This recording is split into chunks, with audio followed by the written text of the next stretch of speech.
So I've been playing this explosive rogue build that has been pretty satisfying to play. The funny thing is I actually haven't seen a build quite like this one, as it excels at dealing insane amazing single target damage because at its base it's a poison imbuement build, but the way we build it actually makes it a great AoE build as well. Check out this clip as I not only stand my ground in the middle of mini elites but consistently explode wave after wave of enemies. You'll also notice that a good portion of the time enemies are CC'd as well, so which is really good, and you have really good energy sustain on top of this, even when inner sight is not up. So, like I said, the build excels at doing both AoE damage and single target damage, and I'm gonna break it down in this video now. So as you can see by the skill bar, we do take advantage of a very familiar poison imbue build. We use poison imbue plus poison trap to stack an insane amount of poison on enemies. And with blended poison imbuement, which whenever you crit, which you do a lot with this build, you deal an insane amount of poison damage, which absolutely decimates anything you single out. Now, how we get the most out of our AoE is from two sources. First, from the Victimize key passive. When you attack a vulnerable enemy, you have a lucky hit chance to explode in an AoE around the target. This is one of the reasons why our rings as well as our gloves will generally have lucky hit on them, and you should prioritize it. Keep in mind that because we use Alchemist's Fortune as well as Second Wind passive, they both contribute to lucky hits. Because of all of this, we actually get some really nice explosive AoE, but in my opinion, that wasn't really enough.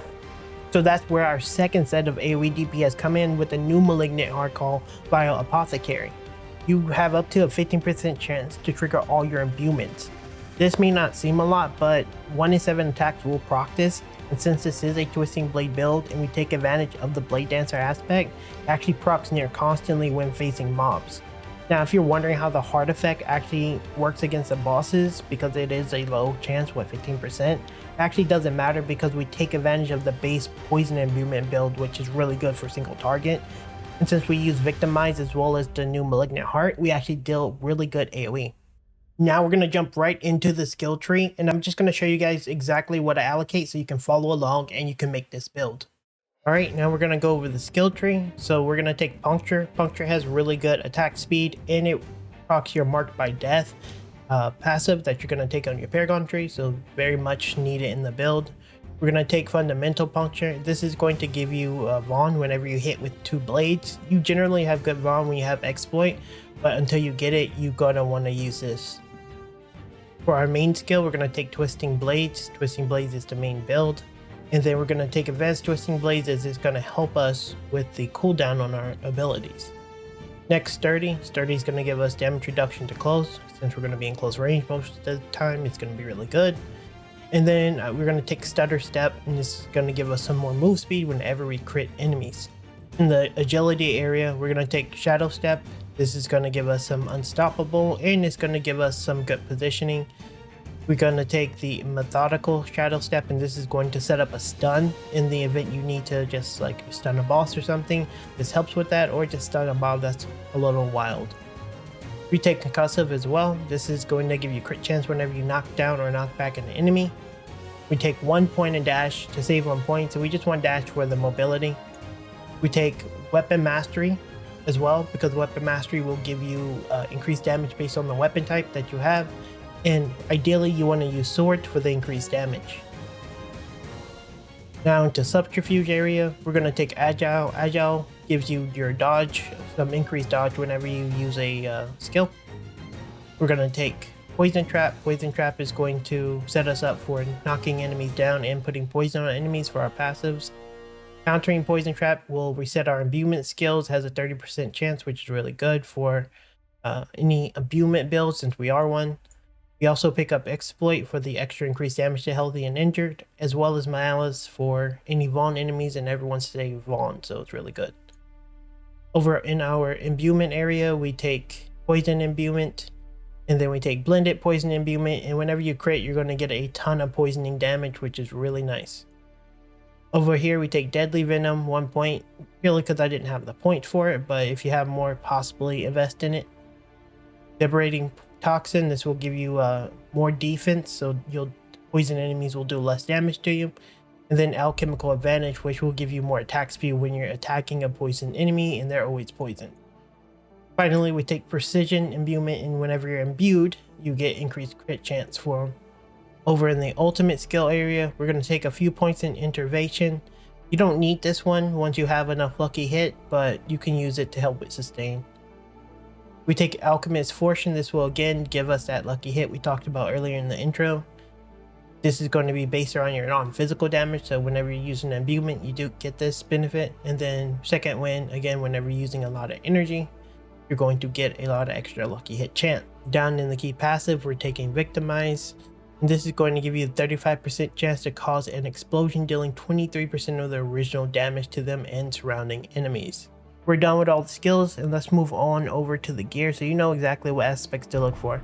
In our helmet, we have the Substance aspect. This is going to give us that heal whenever we victimize an enemy. In our chest, we want to pick up the Might. This is going to give us additional damage reduction whenever we use our basic attacks, and we're going to be using basic attacks a lot because we want to apply Vaughn. On our gloves, we have the Bursting Venoms. This is going to give us the pull on the ground that gives us the ability to reset our poison imbuement. On our pants, we have Disobedience. You can have this in your chest or your pants, it doesn't matter. Ideally, you want this because it gives you a ton of armor, and since you do poison a lot, you'll have this uptime really high. In our feet, we took the Ghost Walkers, and the Ghost Walkers will give you the ability to just phase through enemies whenever you use the Unstoppable skill, so whenever you use Shadow Step. You can also put the crit version one in here as well. Whenever you crit, you get move speed, but this is what we're using. For our main weapon, we're using the Twisting Blade Orbit with Blade Dancer. In our necklace, we're using the Edge Master Amulet, as well as our Brutal Heart that gives us the damage reduction with Revenge. Doesn't really matter where you put it as long as it's in the build. In our ring, we're taking the Resource Regeneration from Umbro. This is really good. As long as you have it on your ring, you should be fairly good. And then we have the Wrathful Heart. This is the thing that's giving us the ability to proc multiple imbuments. 15% chance is not too shabby. It's pretty good. So yeah, definitely need it there. And then in our last loop, we have the Vengeful. This is going to give us a lucky hit chance to get crit, stacking up to 9%. And this is really good since we have a lot of lucky hit, but really good. On our last two weapons, we have Accelerating Aspect. This is going to give us attack speed whenever we're critting. And this helps with the burst windows on your poison imbue phases, or just in general. You really want to kill things as quickly as possible, and this really helps. And then on our last one, we have the Corruption. This will give us our imbuement skills more effectiveness, more potencies against vulnerable enemies, and this is going to help with more damage since we're a pure imbue build. Finally, on the Paragon tree, what we have here is Exploit. You really want to get Exploit as early as possible, ideally so that you're applying it as quickly as possible. I recently had to swap to Exploit here because I think this is a better spot for it, but ideally getting Exploit early is really good so you can set this build up. On this board, we took Tricks of the Trade. Tricks of the Trade with the Diminish. This gives amplification on the nodes that are rare. We don't have the int requirement yet, but you're going to need a little bit of int from what I could tell to be able to get the second benefit of this, but you get a lot more damage from it. And then on our final board, we're grabbing Exploit Weakness, and then we have Efficacy, which gives us more benefit to our imbuement skills, as well as more increase to red nodes, which we have multiple red nodes here selected. Outside of that, we have Hunter Killer here. This one's kind of important. I wanted to bring up just in case you don't take it. You really want to grab it because it gives more % damage to, elites, so really good. And then we're going to pass out somewhere, but we'll have all this down in the Mobalytics. With that said, guys, thanks for watching. I will be live streaming this on Twitch if you guys want to stop by and ask me any questions about the build. I will be streaming multiple builds, probably Barbarian or some other class in the coming days. So feel free to stop by. Links on the screen as well down in the description, and I'll see you guys in the next video. Thanks for watching.